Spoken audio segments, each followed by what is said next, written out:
김문수는 저 이준석 때문에 이렇게 돋보이지 않는데 이 사람도 사실은 굉장히 만만치 않은 사람인데 전 놀라웠던 게 두 번째 토론에서도 계속 그 이재명 후보가 테러 당했을 때 헬기 이송을 얘기하잖아요. 근데 언론 보도 그 다음에 팩트 체크 차원에서 나온 거 보니까 도지사 하면서 소방 헬기탄 게 162번이래요. 그 다음에 좀 바꿔가지고 90 몇 회라고 다시 또 조정을 한 게 나오긴 한 것 같습니다. 네네. 하여튼 어쨌든. 좋은데 네.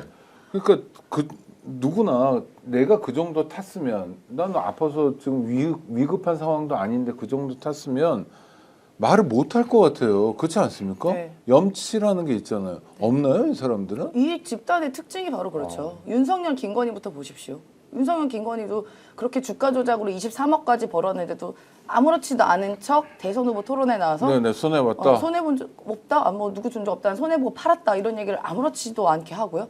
불과 지금까지도 우리가 영상에서도 디올백을 받은 장면을 봤는데도 그거는 선물 아니다, 보관 창고에 있다라고 해놓고서는 나중에 뭐 기록물이니 뭐니 얘기도 아직까지도 보여주지 않고 있고, 덧붙여서 지금도 나오는 것만 샤넬백이 2개니 심지어 그걸 돈 주고 바꿨니, 목걸이 6천만 원짜리 있니, 뭐 지금 별의별 게 다 나오는데 난 받은 적 없다, 비서가 알아서 바꾼 거다, 뭐 이런 식으로 뻔뻔하게 하고 있지 않습니까? 뭐 여기는 집단 DNA가요 그런 사람들만 모였다고 저는 생각이 듭니다. 뭐 이 정도는 귀여운 수준인 것이죠. 아니 뭐 단순하게 군대 총 들고 군대를 갔다 국회에 보내서 국민한테 총을 겨눈 자들이 개몽령이라고 그러잖아요. 네네. 야당이 그렇게 난리 쳐가지고 잠깐 장난친 거야라고 얘기하는 이 말 비상식적이라고 저희가 표현이 안 되는. 그러니까 제가 악마 같은 거죠. 그러니까 영화의 빌런은 그래도 재미라도 주잖아요. 근데 지금 좀 완전 악마예요, 악마. 이렇게 하는 행동을 벌이고. 그래서 저는 국민들이 6개월 동안 참한 거 아닙니까? 하필 12월 3일 날 내란을 일으켰는데 네, 딱 6개월. 투표는 6월 3일 날 투표를 딱 6개월 6개월. 동안 분노를 참으셨던 국민들 손에 손잡고 진짜 투표장으로 나가셔가지고 응징을 하셔야 된다는 생각이 들고요. 자, 기억을 하셔야 돼요. 12월 3일, 4일 날 얼마나 많이 놀라셨습니까? 진짜 그때 뭐 이런 것들이 다 있지라고 놀라셨고, 자, 그 와중에도 목숨을 걸고 맨몸으로 막으셨고, 12월 7일 날 국회 앞에서 수십만 명이 모여서 탄핵을 해라라고 얘기했었는데 국민의힘 의원들 꿈쩍도 안 하고 앉아 있어가지고 탄핵 그때 안 됐지 않습니까? 네. 그러니까 이것들이 12월 14일 날 더 많은 국민들이 나오니까 어쩔 수 없이 12명 옆으로 삐짝히 나와가지고 탄핵이 됐고, 그 이후에 그 나머지 인간들은 끊임없이 다 윤석열을 옹호했습니다. 그 12명 중에 대다수는 또 다시 돌아서가지고 살 길을 찾기 위해서 윤석열을 옹호했습니다. 그 다음에 우리가 얘기했던 사법부라는 그 판사들 지금 난리치고 지금 뭐 난리칠 준비하고 있는 것 같은데, 직위원회를 필두로 하는 이런 기득권 인간들 대통령이라고 하는 사람을 갖다 밖으로 내보냈잖아. 추록시켰잖아요. 그리고 사법부의 어떤 여러 가지 농단 때문에 헌재가 시간이 뒤로 늦춰지게 되고 만장일치가 안 나와서 얼마나 많은 국민들이 매일 저녁마다 광화문 앞에 나와서 그 목소리를 높이면서 분노를 했습니까? 그리고 4월 4일 파면이 되고 났는데 이것도 또 앉아가지고 지들끼리 한독수 안 치니 김문수 안 치니 소위 개싸움을 하고 있는 상황이고, 저는 이런 자들이 우리 정치판에 발을 들일 수 없게 하는 유일한 방법은 우리가 또 그들한테 또 윤석열처럼 총 들고 계엄을 할 수 있는 건 아니니까. 정치 보복도 안 한다고 했고 네, 하면 안 되죠. 그러니까 네. 투표, 민주적인 원칙과 제도를 통해서 응징해내는 것만이 우리가 할 수 있는 가장 민주적인 그리고 가장 공격적인 방식이라는 생각이 들고요. 전 제가 이 정도 생각하시면 국민들은 더 크게 생각하시지 않을까요? 그래서 많은 분들이 더 많이 모시고 오지 않을까 생각이 들어서, 그러니까 제가 볼 때 투표율만이 민주주의를 지킬 수 있는 가장 큰 무기라고 저는 생각을 합니다. 대선 이후에 국힘은 어떻게 되나요? 사실은 원래 쪼개져야 되는 거 아닌가요? 내란 찬반, 뭐 탄핵 찬반 이렇게 저는 사람으로 다 찢어질 것 같습니다. 사람으로요? 네, 그 네. 우두머리 중심으로. 찢어지긴 합니까? 네, 찢어질 것 같아요. 네. 더 이상 공존할 수가 없고요. 네. 유세 때만 봐도 뭐 한동훈파, 뭐 김문수파, 뭐 더 나가서 뭐 누구누구 파까지 계속 나오고 있지 않습니까?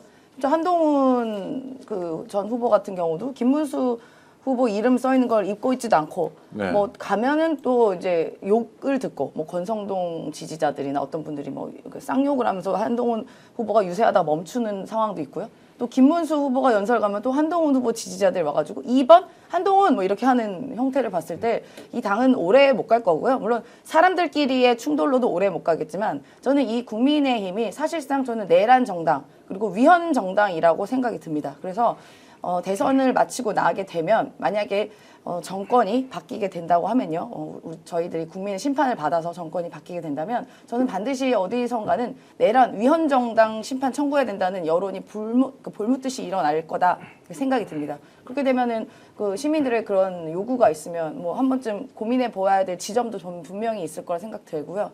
사실 내란 정당 맞잖아요.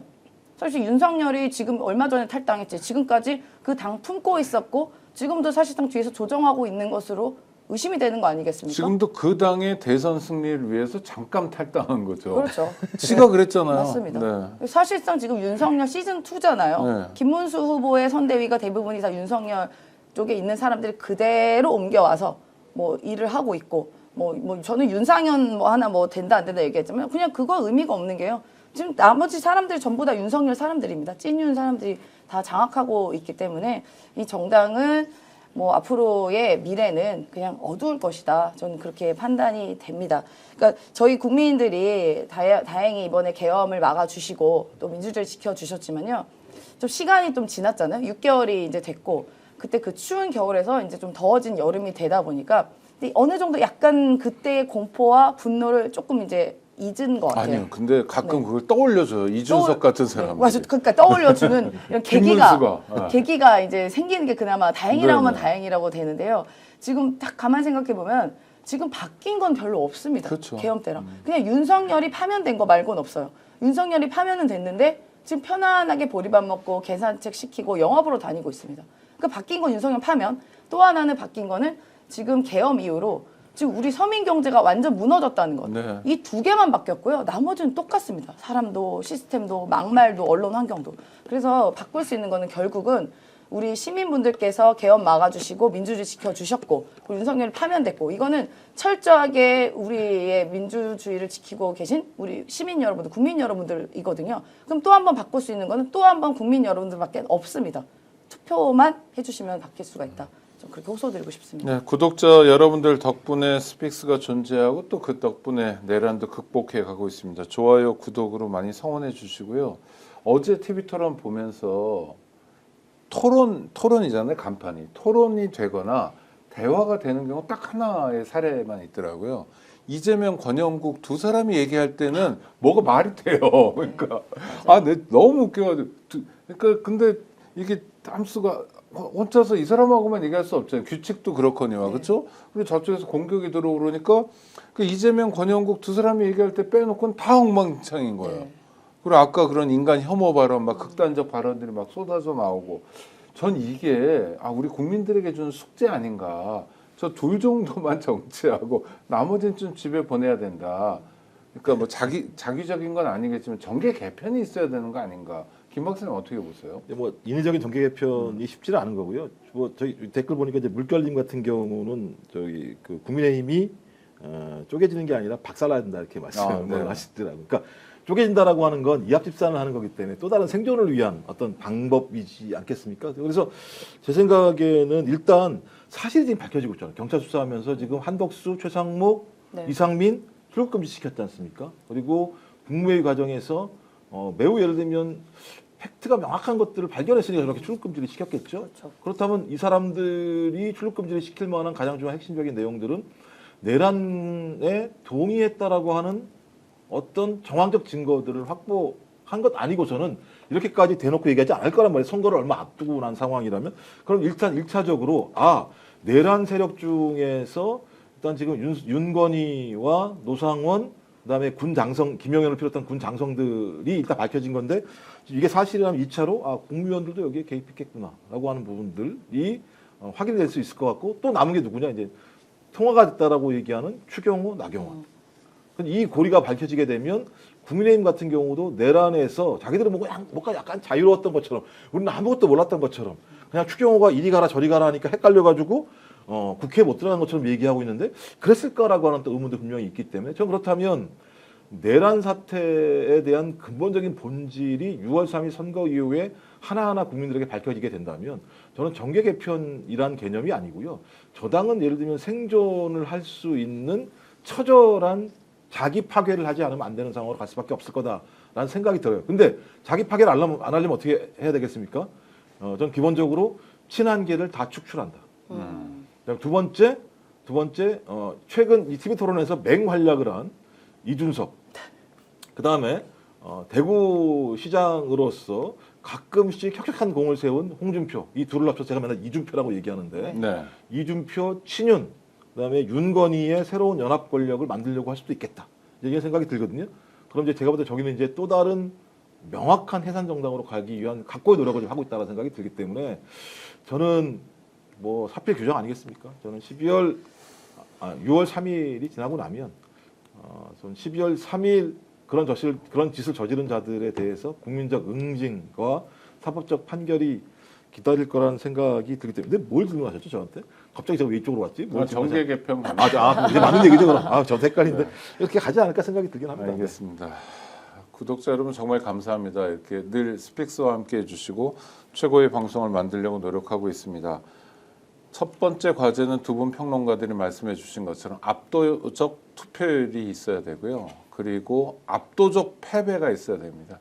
승리도 중요하지만 저는 어떤 좋은 후보가 대통령이 되는 것도 물론 당연히 중요하지만 내란을 일으킨 내란 세력들이 역사에서 유례를 찾아볼 수 없을 만큼 참패를 하는 것도 우리 공동체에서 아주 중요하다고 생각합니다. 압도적 패배. 물론 압도적 패배의 동전의 뒷면에는 압도적 승리가 있겠죠.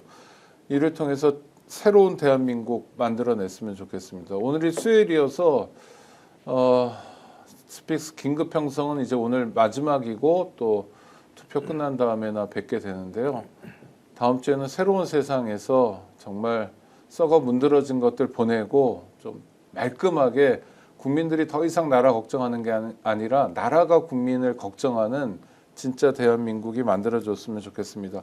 구독, 좋아요로 성원해 주시고요. 김종욱 박사님, 또 임세현 소장님도 잠시만요. 고생하셨는데 잠시만요. 네, 한 말씀 하시죠. 내일하고 모레 사전 사전 투표일입니다. 네, 토요일은 그렇죠. 없습니다. 네. 내일하고 모레, 그러니까 목요일, 금요일, 그리고 6월 3일 세 번 남아 있습니다. 이왕이면 앞에 하세요. 뒤에 하지 마시고 네. 앞에 하시고 마음 편하게 6월 3일, 6월 4일을 지켜보시는 게 좋을 것 같습니다. 라는 말씀을 좀 해주셔야 된다는 시간도 말씀. 중요합니다. 시간 헷갈려요. 6시입니다. 6시. 사전 투표는 6시까지. 네. 그러니까 까만 날은 6시, 빨간 날은 8시입니다. 8시. 그래서 왜냐하면 뭘 다 정해 놓으시고 8시가 입력돼 가지고 맞아요. 모레쯤에 뭐 7시에 가시면 안 되니까 보시고 그러니까 여유 있게 넉넉하게 하시는 게 좋겠고요.